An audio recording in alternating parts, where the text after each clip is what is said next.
Hello guys. Today I was on the beach, so I was filming from inside the water and I thought my iPhone X Max is a water resistant. So apparently is not the case.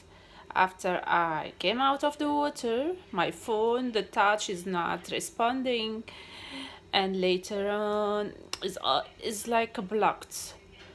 So, I want to try. I heard of this rice thing.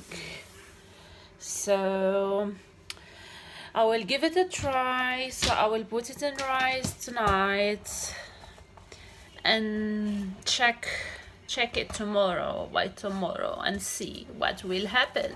So, I brought one box of rice and I'll put my phone in. Okay, I'll cover it well with rice. Okay, so let's see and check it. Let's check it by tomorrow. It's so funny. I hope it works.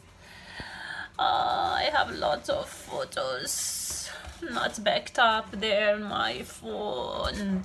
I have everything backed up except my camera gallery, so hopefully my phone will wake up tomorrow. So let's cover it up and see you tomorrow and see what happens. Thank you for watching.